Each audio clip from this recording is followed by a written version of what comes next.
Today I'm replacing the rear shocks on my 2020 Toyota Tacoma. I'm trying to do it without taking the wheels off, but I've set the e-brake just in case to be safe. Let's get started. This is the view from the right rear tire. I've already got this nut off, but my nut was a 14 millimeter. This little guy is slotted, so if you just try and spin the nut off, the whole thing will spin. I used a pair of these to hold this in place, and then used a ratcheting wrench to get the nut off. It's kind of tricky to show two-handed while holding a camera, but basically I've got a wrench, then I have this tool on top holding the thing in place so it doesn't just spin. Once you get the nut loosened, you should be able to get it all the way off the threads. Pay attention to how your hardware comes off. Your new shock should come with new hardware, but you still want to know how it goes. So we have a nut, we have a washer, and we have a bushing. That's how we want to go back together. You also want to check before you get started that your new parts match your old parts, so you don't pull the shock out only to realize your parts are wrong.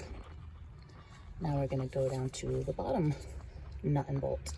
All right, here's the view from the bottom. There's a nut and a bolt. Mine is a 17 millimeter. I have a wrench holding the nut tight on this side. Then I loosen the bolt this way.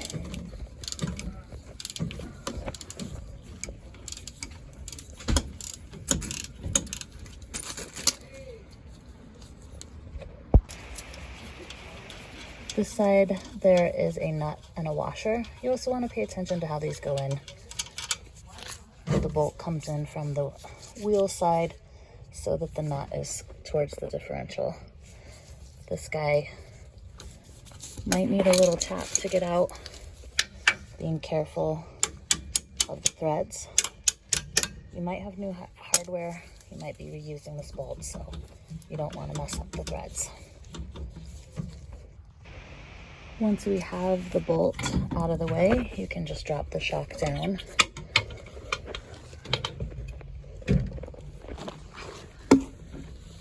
Check the top, see what kind of hardware you have here. Looks like a washer and another bushing. You want to put your new one in with the hardware already installed on this side so it can go through the frame when you go to reinstall. So my new strap has this band on here to keep it compressed. It's easier to install. I'm going to put it in the bottom, put this bolt up here. Get it started loosely at first, and then I'm going to snap off this tie wrap or whatever you want to call it and guide this into the upper hole. So you shouldn't have to take the wheel off. If it's in your way and it's easier, then go for it, but I like shortcuts. Also, my new strut has, or shock has, I think this is a 15 up here. If you want to use a wrench on this to hold it instead of using pliers to hold this little guy. This is the hardware that came with my new shocks. I don't have a new bolt or nut for down here. Shouldn't really need it, but I have a washer. I'm gonna see how that has a lip on one side. The lip is up on this side. So put this washer on with the lip, or I mean this bushing on with the lip, and then a washer. And we'll get the bolt started on the bottom. So you can see that I kind of have it in place down here, and also up at the top. I have it sort of where I need it before I clip this blue thing. I'm going to put the bolt in at the bottom, start the nut loosely, then clip the blue and guide the top. Might just have to wiggle it a little bit, but I've got the bolt in, got my washer, got my nut. I'm not going to tighten this down until I get everything in place. got the shock where it needs to go up through this hole. You can actually, there's quite a bit of play, but once I clip this, it will uncompress and slide up into place, and then I can do the top bushing, washer, and nut.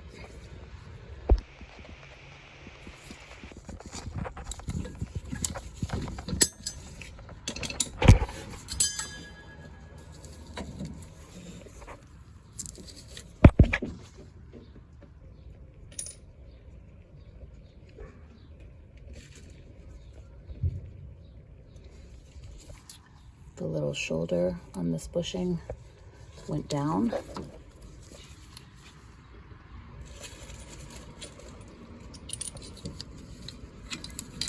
Put the washer on, put the nut in place. Now we can tighten both ends.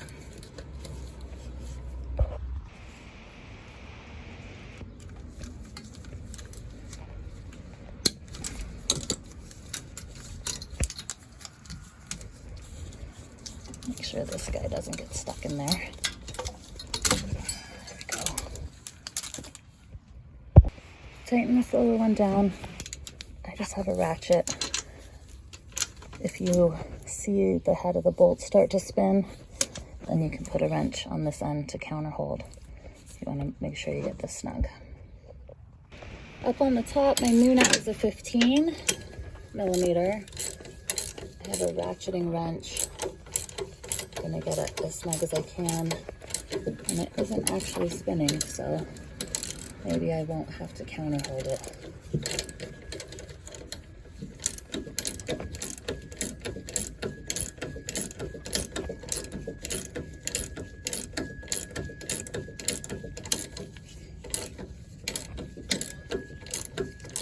You want to get it snug so that it compresses these bushings a bit, but you don't want crazy tight. Once it starts spinning the whole shock like this, you know you're getting close, and then you want to counter hold, snug it down, and be done with this side. Once again, it's hard to hold without 3 hands, or to show without 3 hands, but this is how you would snug it down while holding the shock from spinning. And the shock installed on the right rear. Now we'll go to the left side. Left rear shock should be pretty much the same, except it bolts up to the back of the tire instead of to the front like it did on the right side. So try to loosen this knot. See how everything just spins. I need to get these up here to counter hold the top.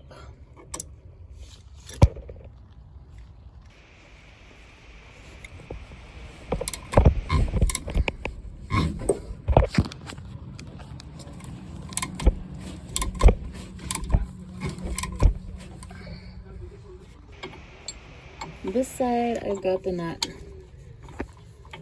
almost off, but I don't have room to grip this anymore, so I'm gonna have to come in through here, hold the shock from spinning from here so I can get the nut the rest of the way off without it spinning. I didn't have enough room to get my vice grips in on this little metal part, but I have channel locks and I can hold them tight enough so that I can get this top nut loose.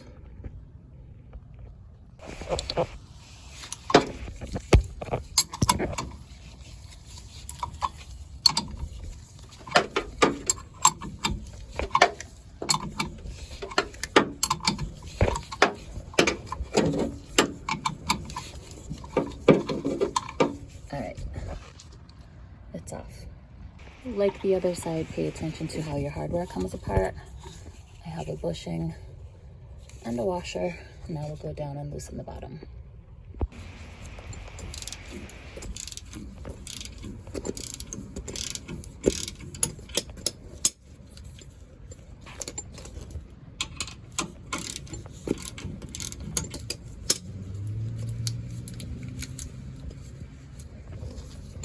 Come on. The whole bolt was just spinning, so I got this wrench to counterhold. Oops. Oops, if it's going the right way. There we go. Nut and washer. Bolt is installed from the outside. Nut points towards the differential. Put everything back the way you found it.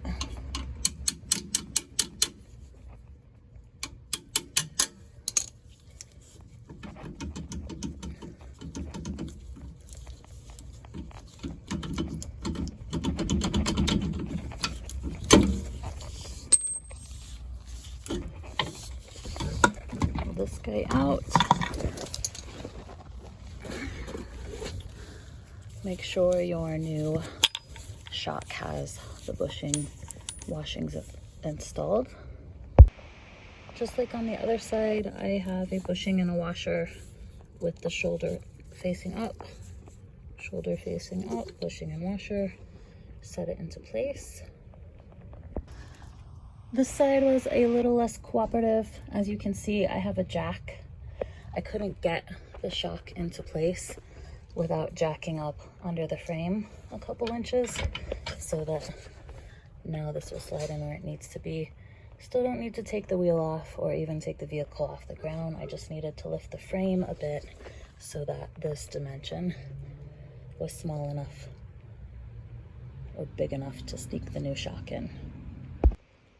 I have the bottom bolt through, got a washer and a nut started. Next, I will clip this blue guy off and then tighten everything down. This guy is up in place with the washer and bushing in place.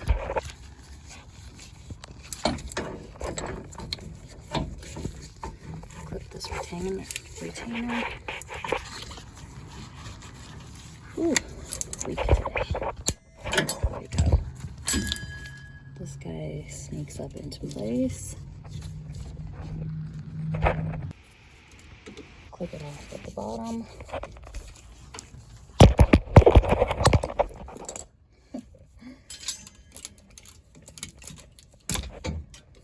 Then I can let the jack down and tighten the bolts, nuts, etc. Put my new bushing and washer and hardware onto the strut.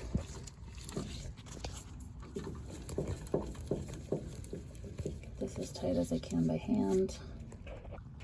Once I get it tight enough so that the whole shock starts to spin, I counter hold. One last snug. We're done up top. Tighten down this bottom nut with or without a wrench counter holding if the bolt starts to spin. Next, I just double check top and bottom, make sure everything's tight, go for a test drive, listen for any noises, and you should be good to go.